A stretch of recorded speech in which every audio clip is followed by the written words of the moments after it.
স্বাধীন বাংলাদেশের নতুন বাংলাদেশের যে চেতনা সেইটি টিকে থাকবে, নাকি আবার আমরা পিছনে অন্ধকারে স্বৈরাচারের ফ্যাসিবাদের দিকে চলে যাব? এই নির্ধারণী নির্বাচন হচ্ছে আগামী ফেব্রুয়ারির নির্বাচন। হাসনাত বলেছে এই যে বিপ্লব, আমরা মাথা উঁচু করে দাঁড়াতে চাই।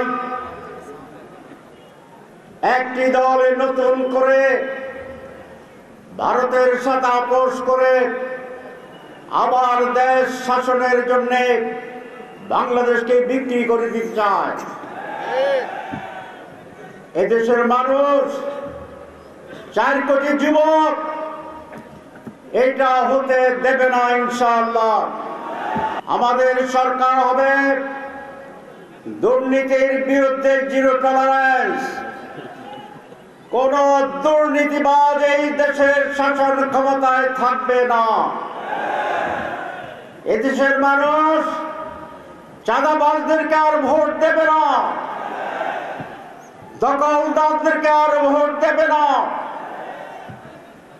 গত 2 বছরে স্বৈরাচারের পতনের পরে চাঁদাবাজির সেই জায়গাগুলো দখল করেছিল আরেকটি দল, আপনারা জানেন সে দলের নাম। আমাকে অনেক বড় ব্যবসায়ী বলছে যে আগে যদি 10 টাকা চাঁদা দিতে হতো, এখন নাকি 20 টাকা দিতে হয়।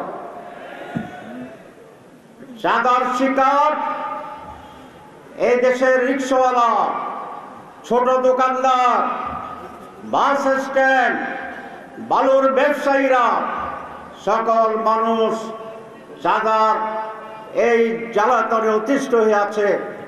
আমরা এমন এক দেশ গড়ব যেই দেশে চাঁদাবাজি থাকবে না, মানুষের অধিকার থাকবে, উচ্চ শিক্ষা থাকবে, সম্মান শ্রদ্ধা থাকবে এবং বাংলাদেশ স্বাধীন মাথা উঁচু করে দাঁড়াবে ইনশাআল্লাহ।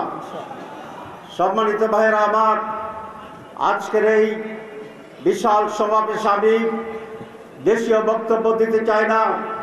দেখুন প্রতারণা কিভাবে শুরু হয়েছে। এইটা নাকি একটা ফ্যামিলি কার্ড, এগুলো একদম ভুয়া, এগুলো ভুয়া। আমি চিফ ইলেকশন কমিশনারের কাছে এই কার্ডের ব্যাপারে কথা বলেছিলাম। তিনি বলেছেন এটা বেআইনি, যারা কার্ড নিয়ে এরকম যাবে তাদেরকে আপনারা আটকাবেন। এখানে ওসি সাহেব আছে, আমি ওসি সাহেবকে বলবো এইগুলা আমাদের নির্বাচনী বিধি আচরণ ভঙ্গ, আপনি এগুলাকে অ্যারেস্ট করে তাদেরকে জেলে পাঠাবেন। এখন এই যে প্রতারণা করছে, এরা ইলেক্টেড হলে কি প্রতারণা করবে না করবে না?